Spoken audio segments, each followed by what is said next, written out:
എല്ലാ കൂട്ടുകാർക്കും പുതിയൊരു വീഡിയോയിലേക്ക് സ്വാഗതം.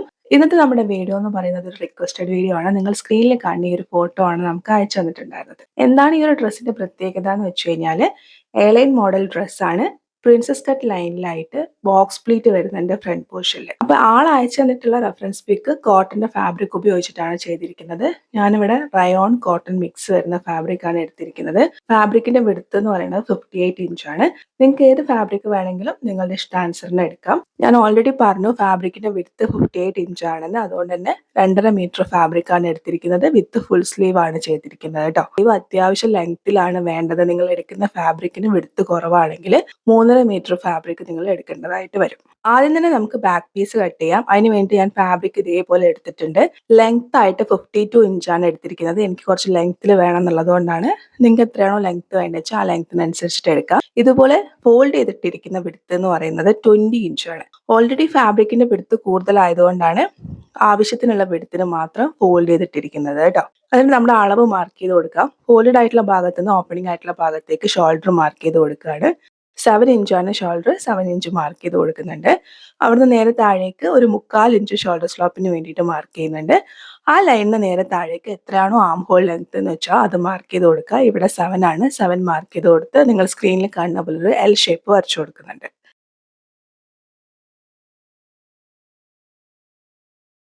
ഇനി നമുക്ക് ചെസ്റ്റ് വിഡ്ത്ത് മാർക്ക് ചെയ്യാം. എത്രയാണോ ചെസ്റ്റ് റൗണ്ട് അതിന്റെ 4 ഭാഗം വേണം മാർക്ക് ചെയ്യാൻ വേണ്ടിയിട്ട്.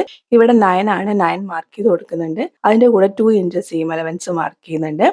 വേസ്റ്റ് ലെങ്ത് മാർക്ക് ചെയ്യാം. 14.5 ഇഞ്ചാണ്. അതുപോലെ തന്നെ നമുക്ക് ഹിപ്പിന്റെ ലെങ്ത്തും കൂടി മാർക്ക് ചെയ്യാം. ഞാൻ 21 ഇഞ്ച് മാർക്ക് ചെയ്ത് കൊടുക്കുന്നുണ്ട്. വേസ്റ്റ് വിഡ്ത്ത് മാർക്ക് ചെയ്യാം. 8 ഇഞ്ചാണ്. അവിടേക്ക് ഒരു 2 ഇഞ്ച് സീം അലവൻസ് മാർക്ക് ചെയ്ത് കൊടുക്കുന്നുണ്ട്. ഹിപ്പിന്റെ പോർഷനിൽ കുറച്ച് ലൂസ് ആഡ് ചെയ്തിട്ട് ഒരു 10 ഇഞ്ച് മാർക്ക് ചെയ്ത് കൊടുക്കുന്നുണ്ട്. അവിടെയും 2 ഇഞ്ച് സീം അലവൻസ് മാർക്ക് ചെയ്ത് കൊടുക്കുന്നുണ്ട്. ഈ സീം അലവൻസുകൾ തമ്മിൽ നിങ്ങൾ സ്ക്രീനിൽ കാണുന്ന പോലെ ഒന്ന് യോജിപ്പിച്ച് വരയ്ക്കുന്നുണ്ട്. അതോടൊപ്പം തന്നെ ബാക്കിലേക്കുള്ള ആം ഹോൾ വരയ്ക്കുന്നുണ്ട്. കാരണം നമ്മുടെ ബാക്ക് പീസ് ആണ്. അതുകൊണ്ട് ബാക്കിലേക്കുള്ള ആം ഹോൾ മാത്രമാണ് വരയ്ക്കുന്നത്. ഇത്രയും ഭാഗം കുറച്ച് സ്പീഡിലാണ് പോയിരിക്കുന്നത്. നിങ്ങൾ വീക്ക്നെസ് ആണ്, നിങ്ങൾക്ക് മനസ്സിലായില്ല, എന്തെങ്കിലും ഡൗട്ടോ കാര്യങ്ങളോ ഉണ്ടെന്നുണ്ടെങ്കിൽ എങ്ങനെയാണ് ഒരു എയർലൈൻ ടോപ്പ് ചെയ്യാന്നുള്ള വളരെ സ്ലോ ആയിട്ടുള്ള വീഡിയോസ് ഒക്കെ ചാനലിൽ നേരത്തെ അപ്ലോഡ് ചെയ്തിട്ടുണ്ട്. നിങ്ങളത് കണ്ടു നോക്കുക കേട്ടോ. ഇവിടെ ഞാൻ ഹിപ്പ് വിഡ്ത്ത് മാർക്ക് ചെയ്തിട്ട് അവിടുന്ന് മാക്സിമം ഫ്ലെയർ കിട്ടുന്ന രീതിയിൽ ഒരു എയർലൈൻ ഷേപ്പ് വരച്ചെടുക്കുകയാണ്. നിങ്ങൾക്ക് വേണമെന്നുണ്ടെങ്കിൽ വേസ്റ്റിന്റെ പോർഷനെ മാക്സിമം ഫ്ലെയർ കിട്ടുന്ന രീതിയിൽ വരയ്ക്കണമെങ്കിൽ അങ്ങനെയും വരയ്ക്കാം. രണ്ട് മെത്തേഡിലും വരയ്ക്കാം കേട്ടോ. ഇപ്പൊ താഴ്ഭാഗത്ത് നിന്ന് മുകളിലേക്ക് ഇതേപോലെ ഒരു 2.5 ഇഞ്ച് മാർക്ക് ചെയ്യുന്നുണ്ട്. ആ പോയിന്റ് നമ്മൾ നേരത്തെ ഹിപ്പ് പോയിന്റ് നിർത്തിയ പോയിന്റും തമ്മിൽ യോജിപ്പിച്ച് വരയ്ക്കുന്നുണ്ട്. താഴ്ഭാഗം നിങ്ങൾ സ്ക്രീനിൽ കാണുന്ന പോലെ ഇതേപോലെ ഒന്ന് കേർവ് ചെയ്ത് വരയ്ക്കുന്നുണ്ട്. വരച്ച പ്രകാരം ഒന്ന് കട്ട് ചെയ്യുന്നുണ്ട്. ഇതിൽ നിന്ന് ബാലൻസ് വന്നിരിക്കുന്ന ഈ ഫാബ്രിക്കിലാണ് ഞാൻ ഫുൾ സ്ലീവ് ചെയ്യുന്നത്. ഫുൾ സ്ലീവിന്റെ കട്ടിംഗ് ഒന്നും ഞാൻ ഇതിൻ്റെ അകത്ത് ഉൾപ്പെടുത്തിയിട്ടില്ല. ഇപ്പൊ റീസെന്റ് ആയിട്ട് അപ്ലോഡ് ചെയ്തിട്ടുള്ള 2 വീഡിയോസിൽ ഫുൾ സ്ലീവ് എങ്ങനെയാ ചെയ്യാന്ന് ഡീറ്റെയിൽ ആയിട്ട് പറയുന്നുണ്ട്. അപ്പൊ നിങ്ങൾ ബിഗിനേഴ്സ് ആണെങ്കിൽ നിങ്ങൾക്ക് അത് പോയിട്ട് ചെക്ക് ചെയ്യാം കേട്ടോ. ഇനി സ്ക്രീനിൽ നന്നായിട്ട് ശ്രദ്ധിക്കുക. ഇനിയാണ് നമ്മൾ ഫ്രണ്ട് പീസ് ചെയ്യാൻ വേണ്ടി പോകുന്നത്. ഫ്രണ്ടിലേക്കുള്ള ഫാബ്രിക് ഇതേപോലെ രണ്ടാക്കി മടക്കിയിട്ടിട്ടുണ്ട്. ഫാബ്രിക് മടക്കിയിടുന്ന സമയത്ത് എനിക്ക് 29 ഇഞ്ച് കിട്ടുന്നുണ്ട്. ഞാൻ അത് അങ്ങനെ തന്നെ വെച്ചിരിക്കുകയാണ്. റെഡ്യൂസ് ഒന്നും ചെയ്തിട്ടില്ല കേട്ടോ. നിങ്ങൾക്ക് എത്രയാണോ വെടുത്ത് കിട്ടണമെന്ന് വെച്ചാൽ ആ വെടുത്തിനനുസരിച്ചിട്ട് രണ്ടാക്കി മടക്കിയിടുക. ലെങ്ത് നിങ്ങൾക്ക് എത്രയാണ് വേണ്ടത് വെച്ചാൽ അത് എടുക്കുക. ഞാനിവിടെ 52 ഇഞ്ചാണ് ലെങ്ത് എടുത്തിരിക്കുന്നത്. ഇനി എന്താ ചെയ്യുന്നത് വെച്ചാൽ ഫോൾഡഡ് ആയിട്ടുള്ള ഭാഗത്ത് നിന്ന് ഒരു 4 ഇഞ്ച് മാർക്ക് ചെയ്ത് കൊടുക്കുന്നുണ്ട്. ഈ 4 ഇഞ്ച് എങ്ങനെയാണ് വന്നതെന്നുള്ളത് പറയാം. നമ്മുടെ ആ പ്രിൻസസ് ലൈൻ എങ്ങനെയാണ് വരേണ്ടതെന്നുള്ളത് നമുക്ക് തീരുമാനിക്കാം. ഒന്നെങ്കിൽ നിങ്ങളുടെ അപ്പെക്സ് പോയിന്റ് കറക്റ്റ് ആക്കിയിട്ട് വേണമെങ്കിൽ അങ്ങനെ ചെയ്യാം. അതല്ല നിങ്ങൾക്ക് എത്രയാണോ വിഡ്ത്ത് ഫ്രണ്ടിൽ ആ ഒരു ലൈൻ പോലെ വരേണ്ടതെന്നുള്ളത് തീരുമാനിക്കാം. ഞാൻ സ്ക്രീനിൽ ഒരു ഇമേജ് കൊടുക്കാം. ഇതുപോലെ വേണം നിങ്ങൾ എടുക്കാൻ വേണ്ടിയിട്ട്. അപ്പൊ ഞാനിവിടെ ഒരു 8 ഇഞ്ചാണ് എടുക്കുന്നത്. അതായത് ഫ്രണ്ടിൽ ഒരു ലൈൻ പോലെ വരുന്നത് 8 ഇഞ്ചാണ് കൊടുക്കുന്നത്. ഫാബ്രിക് ഇവിടെ രണ്ടാക്കി മടക്കിയിട്ടത് കൊണ്ട് തന്നെ 8/2 ചെയ്യുമ്പോൾ നമുക്ക് 4 ഇഞ്ചാണ് കിട്ടുക. അങ്ങനെയാണ് എനിക്കിവിടെ 4 ഇഞ്ച് വന്നത് കേട്ടോ. അപ്പൊ ഞാൻ നേരത്തെ പറഞ്ഞ പോലെ അത് എത്ര എടുക്കേണ്ടതെന്നൊക്കെ നിങ്ങൾക്ക് തീരുമാനിക്കാം. ഒരു മീഡിയം സൈസ് ഒക്കെ ഉള്ളവർ ഒരു 3.5 to 4 ഇഞ്ച് ഒക്കെ എടുത്താൽ മതിയാവും കേട്ടോ. ലെങ്ത് ആയിട്ട് ഞാൻ 15 ഇഞ്ചാണ് കൊടുക്കുന്നത്. അതായത് ആ വേസ്റ്റ് പോയിന്റിന്റെ പോർഷനെ ഈ ഒരു ബോക്സ് പ്ലീറ്റ് വരണം എന്നുള്ളത് കൊണ്ടാണ് ലെങ്ത് ആയിട്ട് ഞാൻ 15 ഇഞ്ച് കൊടുത്തത്. നിങ്ങൾക്ക് വേണമെങ്കിൽ കുറച്ചും കൂടി ഇറക്കി കൊടുക്കണമെങ്കിൽ ഇറക്കാം. സ്ക്രീനിൽ നന്നായിട്ട് ശ്രദ്ധിക്കുക കേട്ടോ. അതേപോലെ നമ്മളൊരു ലൈൻ വരച്ചിട്ടുണ്ട്. അത് കഴിഞ്ഞിട്ട് ബോക്സ് പ്ലീറ്റിന് വേണ്ടിയിട്ട് ഞാനൊരു 6 ഇഞ്ചാണ് മാർക്ക് ചെയ്ത് കൊടുക്കുന്നത്. നിങ്ങൾക്കൊരു 5 to 8 ഇഞ്ച് വരെ മാർക്ക് ചെയ്ത് കൊടുക്കാം. അപ്പൊ എനിക്കിവിടെ ഫാബ്രിക് ഉണ്ടായിരുന്നു, വേണമെങ്കിൽ കുറച്ചുകൂടി മാർക്ക് ചെയ്യായിരുന്നു. പിന്നെ ചെയ്തപ്പോൾ എനിക്ക് തോന്നി കുറച്ചുകൂടെ മാർക്ക് ചെയ്യായിരുന്നു. കുറച്ചും കൂടി ഉണ്ടെന്നുണ്ടെങ്കിൽ ആ ബോക്സ് പ്ലീറ്റ് ഒന്നും കൂടി ഹൈലൈറ്റ് ചെയ്തേനേന്ന്. അപ്പൊ നിങ്ങൾക്ക് അവൈലബിൾ ആണ് ഫാബ്രിക് ഉണ്ടെങ്കിൽ കുറച്ചുകൂടെ കൂട്ടി മാർക്ക് ചെയ്യുന്നതാണ് നല്ലത് കേട്ടോ. അപ്പൊ ഞാൻ ഇതേപോലെ 6 ഇഞ്ച് മാർക്ക് ചെയ്തിട്ട് നേരത്തെ ചെയ്ത പോലെ തന്നെ ഒരു 15 ഇഞ്ച് ലെങ്ത് വരച്ചു കൊടുക്കുന്നുണ്ട്. മാർക്ക് ചെയ്തിട്ടുള്ള ലൈനിന്റെ മുകൾ ഭാഗത്ത് ഇതേപോലെ ഒന്ന് നോച്ചിട്ട് കൊടുക്കുക കേട്ടോ. ഇങ്ങനെ നോച്ചിട്ട് കൊടുക്കുമ്പോൾ രണ്ട് ഭാഗത്തും നമുക്ക് ആ നോച്ച് കിട്ടിയിട്ടുണ്ടാവും. ഇനി നിങ്ങൾ സ്ക്രീനിൽ കാണുന്ന പോലെ ഈ ഫാബ്രിക്കിനെ ഒന്ന് നിവർത്തി വെച്ചിട്ട് ഒന്ന് ഫോൾഡ് ചെയ്തിട്ട് ഒന്ന് ഡാബ് ചെയ്ത് കൊടുക്കുന്നുണ്ട്. അതായത് നമ്മൾ ഒരു സൈഡ് മാത്രമേ മാർക്ക് ചെയ്തിട്ടുള്ളൂ. സെയിം ഇതേപോലെ തന്നെ ഓപ്പോസിറ്റ് സൈഡും കിട്ടാൻ വേണ്ടിയിട്ടാണ് ഇതേപോലെ ഒന്ന് ഡാബ് ചെയ്ത് കൊടുക്കാൻ വേണ്ടി പറയുന്നത്. ഇനി സ്ക്രീനിൽ നന്നായിട്ട് ശ്രദ്ധിക്കുക. ആദ്യം നമ്മളൊരു 4 ഇഞ്ച് മാർക്ക് ചെയ്തിട്ടുണ്ടല്ലോ, അത് കഴിഞ്ഞിട്ട് വരുന്ന ആ രണ്ട് നോച്ചുകൾ തമ്മിൽ ഇതേപോലെ ഒന്ന് ബോക്സ് ആയിട്ട് നമ്മൾ സ്ട്രെയിറ്റ് ആയിട്ട് നമ്മൾ ഈ കൊടുത്തിരിക്കുന്ന 15 ഇഞ്ച് വരെ ഒന്ന് സ്റ്റിച്ച് ചെയ്യാണ് ചെയ്യുക. അപ്പോൾ എങ്ങനെയാണ് ചെയ്യാന്നുള്ളത് ഞാൻ സ്റ്റിച്ച് ചെയ്ത് തന്നെ കാണിച്ചു തരാം കേട്ടോ. സ്ക്രീനിൽ നന്നായിട്ട് ശ്രദ്ധിക്കുക. ഇതുപോലെ ആ നോച്ചുകൾ കറക്റ്റ് ആയിട്ട് പിടിക്കുക.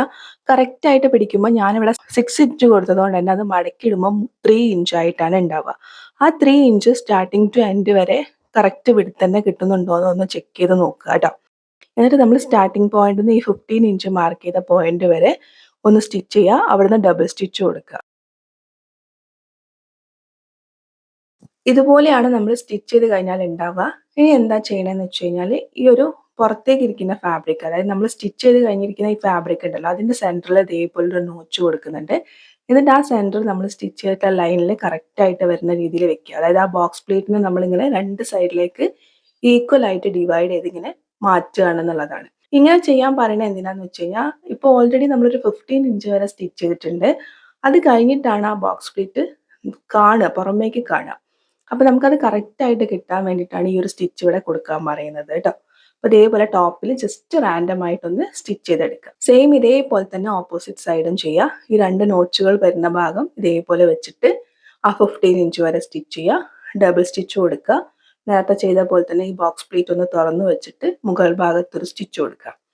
അപ്പോൾ ഓൾറെഡി നമ്മുടെ ബോക്സ് പ്ലേറ്റ് അവിടെ കൺവേർട്ട് ആയി വന്നിട്ടുണ്ടാവും. ഇനി നിങ്ങൾ എന്താ ചെയ്യേണ്ടതെന്ന് വെച്ച് കഴിഞ്ഞാൽ നല്ല രീതിയിൽ ഇതൊന്ന് അയൺ ചെയ്ത് കൊടുക്കണം. ഈ അയൺ ചെയ്യുന്നതിലാണ് ഈ ഒരു ബോക്സ് പ്ലേറ്റിന് നീറ്റ്നെസ് വരാൻ വേണ്ടി പോകുന്നത് കേട്ടോ.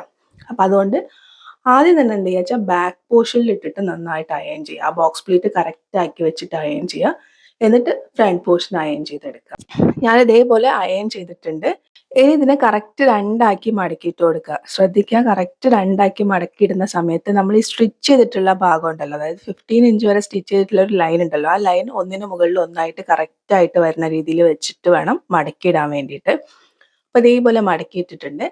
അതിൻ്റെ മുകളിലേക്ക് നമ്മൾ നേരത്തെ കട്ട് ചെയ്ത് മാറ്റി വെച്ചിരിക്കുന്ന നമ്മുടെ ബാക്ക് പീസ് ഇട്ട് കൊടുക്കുക. ബാക്ക് പീസിന്റെ അളവ് പ്രകാരം സൈഡൊക്കെ നമ്മൾ ഇതേപോലെ ഒന്ന് കട്ട് ചെയ്യുക. താഴ്ഭാഗത്തേക്ക് വരുന്ന സമയത്ത് ഈ ബോക്സ് പ്ലേറ്റ് ഇങ്ങനെ തുറന്നിരിക്കുന്നത് കൊണ്ട് തന്നെ ഒത്തിരി ഫാബ്രിക് ഉള്ള പോലെ ഉണ്ടാവും. അപ്പോൾ അത് ജസ്റ്റ് ഒന്ന് അഡ്ജസ്റ്റ് ചെയ്തിട്ട് ആ ഒരു ഷേപ്പ് പ്രകാരം ഒന്ന് കട്ട് ചെയ്തെടുക്കുക. ബാക്കി നമ്മൾ സൈഡൊക്കെ സ്റ്റിച്ച് ചെയ്തിട്ട് എക്സ്ട്രാ ഉണ്ടെങ്കിൽ നമുക്ക് കട്ട് ചെയ്ത് കളയാവുന്നതാണ് കേട്ടോ. നിങ്ങൾ സ്ക്രീനിൽ കാണുന്ന പോലെ ഞാൻ കട്ട് ചെയ്തിട്ടുണ്ട്. കട്ട് ചെയ്തിട്ട് നിവർത്തി വെക്കുന്നുണ്ട്. അപ്പോൾ നിങ്ങൾക്ക് ഇവിടെ കാണാൻ വേണ്ടി പറ്റുന്നുണ്ടാവും ആ ബോക്സ് പ്ലേറ്റ് നല്ല വൃത്തിയിൽ വന്നിട്ടുണ്ട് കേട്ടോ. അപ്പോൾ ഇതേപോലെ നിങ്ങൾ അയൺ ചെയ്തെടുക്കുമ്പോഴാണ് നല്ല നീറ്റായിട്ട് ആ ബോക്സ് പ്ലേറ്റ് വരുന്നുണ്ടാവുക. ഇതേപോലെ ഒരു ക്യാൻവാസ് പേപ്പർ എടുത്തിട്ടുണ്ട്. ക്യാൻവാസ് പേപ്പറിനെ രണ്ടാക്കി മടക്കിയിട്ട് കൊടുക്കുന്നുണ്ട്. 3.5 ഇഞ്ചാണ് നെക്കിന് വിടുത്തായിട്ട് കൊടുക്കുന്നത്. ഒരു 4.5 ഇഞ്ച് നെക്കിന് ലെങ്ത്തിൽ ഒരു ബോക്സ് വരയ്ക്കുന്നുണ്ട്. അതിനകത്ത് ഇതേപോലെ ഒരു റൗണ്ട് ഷേപ്പ് വരച്ചു കൊടുക്കുന്നുണ്ട്. ഒരു 1/2 ഇഞ്ച് ഫോൾഡഡ് ആയിട്ടുള്ള ഭാഗത്ത് നിന്ന് ഒരു 1/2 ഇഞ്ച് മാറ്റിയിട്ട് ടോട്ടൽ നെക്കിന് ലെങ്ത് ആയിട്ട് ഒരു 7.5 ഇഞ്ച് എടുക്കുന്നുണ്ട്. ഈ 7.5 ഇഞ്ചിലേക്ക് നമ്മൾ ഈ 1/2 ഇഞ്ച് മാർക്ക് ചെയ്തിട്ടുള്ള പോയിന്റും കൂടി ജസ്റ്റ് സ്കെയിൽ വെച്ചിട്ടൊരു വി ഷേപ്പ് വരയ്ക്കുന്നുണ്ട്.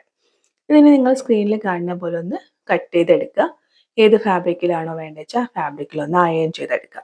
ബാക്കിലേക്ക് നോർമൽ റൗണ്ട് നെക്കാണ് മാർക്ക് ചെയ്തിരിക്കുന്നത്. ഒരു 3.5 ഇഞ്ച് നെക്ക് വെടുത്തിൽ 3.5 ഇഞ്ച് ഇറക്കത്തിൽ ഒരു റൗണ്ട് നെക്ക് മാർക്ക് ചെയ്തിരിക്കുകയാണ് കേട്ടോ. ഇത് കുറച്ചൊരു ബോട്ട് നെക്ക് പോലെയാണ് വരച്ചിരിക്കുന്നത്. അത് എന്തിനാന്ന് വെച്ച് കഴിഞ്ഞാൽ ആ വി ഷേപ്പ് താഴേക്ക് വരുന്നോണ്ടാണ്. നിങ്ങൾക്ക് ഏത് നെക്ക് വേണമെങ്കിലും നിങ്ങളുടെ ഇഷ്ടാനുസരണം വരയ്ക്കാവുന്നതാണ് കേട്ടോ. നേരത്തെ നമ്മൾ ബോക്സ് പ്ലേറ്റ് ചെയ്ത് വെച്ചിരിക്കുന്ന നമ്മുടെ ഫ്രണ്ടിലെ പീസ് എടുക്കുക. നിങ്ങൾക്ക് ലൈനിങ് ഉണ്ടെന്നുണ്ടെങ്കിൽ ലൈനിങ് ബാക്ക് പീസിന്റെ അളവ് പ്രകാരം കട്ട് ചെയ്താൽ മതി കേട്ടോ. അതായത് എ ലൈൻ പ്രകാരം കട്ട് ചെയ്താൽ മതി. എന്നിട്ട് ലൈനിങ് ഇതിൻ്റെ അടിയിൽ വെച്ച് കൊടുക്കുക. എന്നിട്ട് അതിൻ്റെ കറക്റ്റ് സെൻറ്ററിലായിട്ട് ഈ ഒരു ക്യാൻവാസ് പേപ്പർ എന്താണോ നിങ്ങൾ നെക്ക് വരച്ചിരിക്കുന്നത് വെച്ചാൽ ആ ഒരു ക്യാൻവാസ് പേപ്പർ വെക്കുക. സെൻറ്റർ ടു സെൻറ്റർ വെക്കുക. എന്നിട്ട് ക്യാൻവാസ് പേപ്പറിലുള്ള ഷേപ്പ് എന്താണെന്ന് വെച്ച് കഴിഞ്ഞാൽ അത് സ്റ്റിച്ച് ചെയ്യുക. ഇവിടെ നമുക്ക് റൗണ്ടും ബിയും വരുന്ന ഷേപ്പാണ്. അതേ പ്രകാരം ഞാനൊന്ന് സ്റ്റിച്ച് ചെയ്തെടുത്തിട്ടുണ്ട്. ഒരു 1/4 ഇഞ്ച് ഫാബ്രിക് വെച്ചിട്ട് എക്സ്ട്രാ ഫാബ്രിക് കട്ട് ചെയ്യുന്നുണ്ട്. ഈ 1/4 ഇഞ്ചിൽ വെച്ചിരിക്കുന്ന ഫാബ്രിക്കിൽ കുഞ്ഞു കുഞ്ഞു കട്ട് കൊടുക്കുക. മറിച്ചെടുക്കുക. അതിനുശേഷം ഒന്ന് പതിച്ചൊരു പ്രാവശ്യം കൂടി സ്റ്റിച്ച് ചെയ്താൽ പെർഫെക്റ്റ് ആയിട്ട് നമുക്ക് നെക്ക് കിട്ടും കേട്ടോ. സെയിം ഇതേപോലെ തന്നെ നിങ്ങൾ ബാക്ക് പീസിലും നെക്ക് ചെയ്യുക. ലൈനിങ് ഉണ്ടെങ്കിൽ ലൈനിങ്ങും കൂടി അറ്റാച്ച് ചെയ്ത് കൊടുക്കുക. അതിനുശേഷം ഷോൾഡർ ജോയിൻ ചെയ്യുക, സ്ലീവ് അറ്റാച്ച് ചെയ്യുക, സൈഡ് നിങ്ങളുടെ അളവ് പ്രകാരം സ്റ്റിച്ച് ചെയ്യുക. അതൊന്നും നമ്മൾ ഡീറ്റെയിൽ ആയിട്ട് പോകുന്നില്ല. അപ്പൊ ഇതാണ് നമ്മുടെ കുർത്തിന്റെ ഫൈനൽ ലുക്ക് എന്ന് പറയുന്നത്. ലൈൻ കുർത്തി തന്നെയാണ്, പക്ഷെ ഫ്രണ്ടിൽ നിന്ന് നോക്കുമ്പോൾ ഒരു പ്രിൻസസ് കട്ട് ലൈൻ വരുന്നുണ്ട്. എന്നിട്ട് അവിടുന്ന് ഒരു ബോക്സ് പ്ലീറ്റ് വരുന്ന പോലെയാണ് ഉണ്ടാവുക. അപ്പൊ നിങ്ങൾക്ക് കാണാൻ വേണ്ടി പറ്റുന്നുണ്ടാവും, ഈ ബോക്സ് പ്ലീറ്റ് നല്ല നീറ്റ് ആയിട്ട് പെർഫെക്റ്റ് ആയിട്ട് നമുക്ക് കിട്ടിയിട്ടുണ്ട്. ആ പ്രിൻസസ് കട്ട് ലൈന് ഷോൾഡർ പോർഷനേ വരുന്നത് കൊണ്ട് തന്നെ നല്ല നീറ്റ് ആയിട്ട് പെർഫെക്റ്റ് ആയിട്ടാണ് നമ്മുടെ ഡ്രസ്സ് ഇരിക്കുക കേട്ടോ. അപ്പൊ നിങ്ങൾക്ക് എല്ലാവർക്കും ചെയ്തു നോക്കാം. നിങ്ങൾക്ക് വീഡിയോ ഇഷ്ടപ്പെട്ടു എന്ന് വിചാരിക്കുന്നു. മറ്റൊരു വീഡിയോ ആയിട്ട് വീണ്ടും വരുന്നവരെ thank you for watching. Love you all.